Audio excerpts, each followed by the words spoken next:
welcome back to Drawing for Kids. To start off, let's go over what material you'll need. You need some Crayola markers, which you can use any color markers that you like. Next, you also need some paper. In addition to that, you'll need some black markers, such as Sharpies. Okay, so as I'm going along, I'll go step by step on how to draw this character, but I really like to invite you to add your own little twist to it to make it your own. There's no pressure to necessarily draw exactly what I have, but let's use that as a guidance to see what we can come up with. As always, remember to add in a little bit of your imagination to make it your own. You can do this drawing with your family and friends, and at the end of it, maybe check out how everybody's drawing turned out at the very end. Are you ready? So we're gonna get started. Today I'm gonna be drawing an insect. Can you guess what kind of insect I'll be drawing? Well, let's start off with our marker right here and our white piece of paper. So let me tell you the little secret. We're gonna be drawing a spider today. I know, I don't think I've drawn a spider in a long time, but I've seen lots of them around my house. My kids are very intrigued by them. In particular, I think it's from the interest of Spider-Man and how Spider-Man was bitten and had got these awesome powers from it. But with that said, I think real spiders are not always the friendliest for, according to my kids, but they love to draw them, or they will after this. So let's start drawing a spider. So we're going to start by drawing the spider's head, and it'll be a round circle like so. Of course, you can have a really big head or a small head, but we're going to do the body next. So it'll be a bigger circle in the back. So you can see there's a bigger circle that connects. It's almost like the circles are overlapping on top of each other, the smaller ones on top. So let's add on some prickly hair for our spider's head. Of course, you can add more the prickly hair, or you can have really long or short hair. I'm going to add some like kind of throughout the body as well. Next, I'm going to do the eyes for the spider. So I have two round eyes. You can have one big eye, one small eye. I just want to give you some suggestions that you don't necessarily need to copy my drawing like line by line, and you can choose your own creativity to make your own spider, something unique for yourself or a story that you're trying to tell with your character. So here I'm just coloring in a little bit with my black marker for the inside of the eye. Next, I'm going to do a mouth for the spider, and my spider's going to be having a good day. So I'm going to do a smiley mouth, half circle there.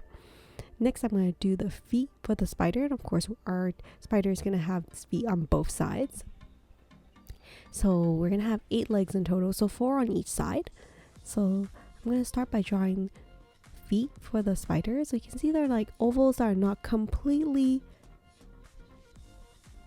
connected at the end, but there's going to be 4 of the spider's feet on one side and another 4 on the other. And I'm going to connect that to the body later on.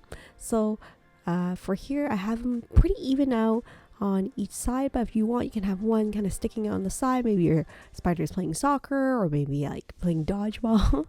So you don't have to have them evenly distributed like this. Next, I'm going to connect the feet to the body with kind of like an L shape. So let's do that. So there's my L shape, and then I do another line right parallel to it, and then I'm going to do the same thing for the second feet, and then the third one, of course. So you can see I'm doing the same thing for all the feet. So connecting it to the body, and of course I have to do it on the other side as well. So you can see my spider is coming out nicely. I'm really excited about it. I'm also trying to think about what would I name my spider. What do you think is a good name for a spider? What would you name your spider?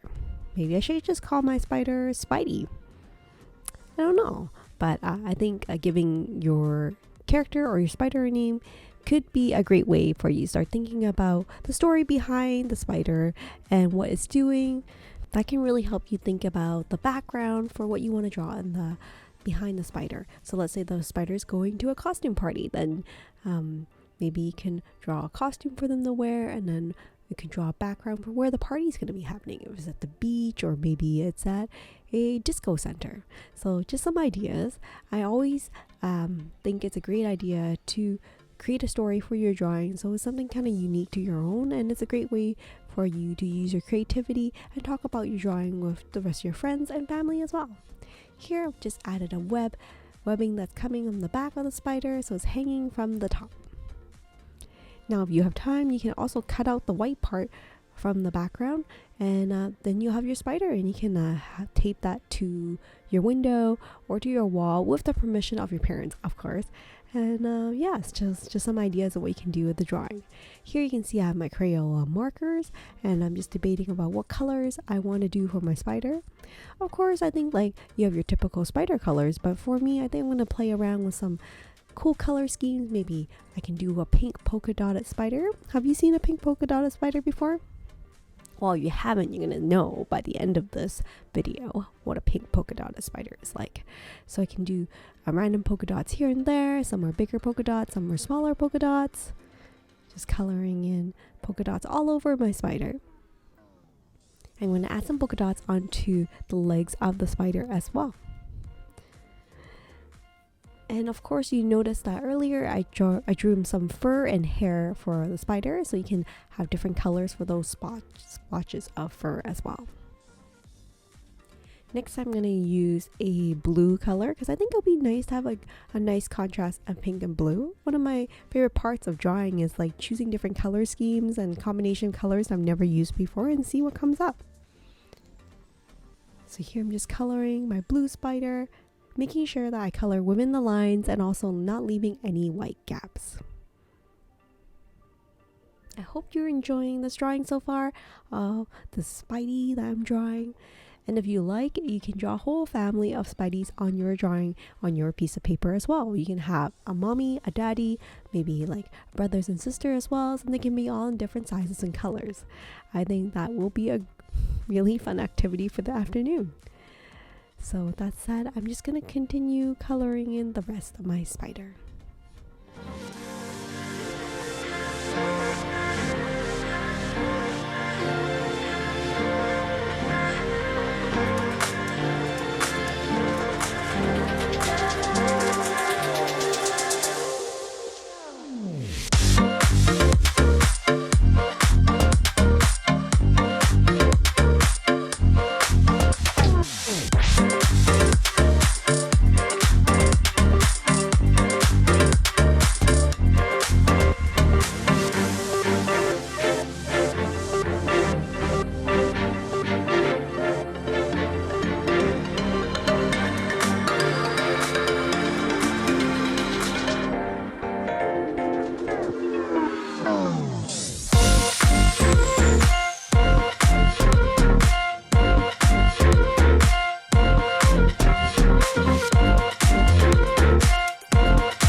Okay, so now that I've colored in my spider, I decided not to color the entire spider, just the head and the legs.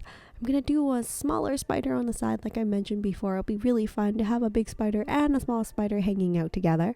So I'm just doing the same spider that the same way I drew the spider for the other one, but here for the legs, because it's so small, I'm just gonna draw a line to represent the legs.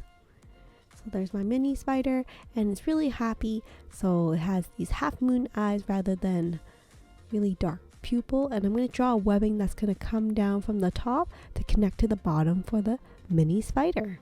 And if you like, you can do a family like I mentioned and do a couple more different spiders in different sizes as well.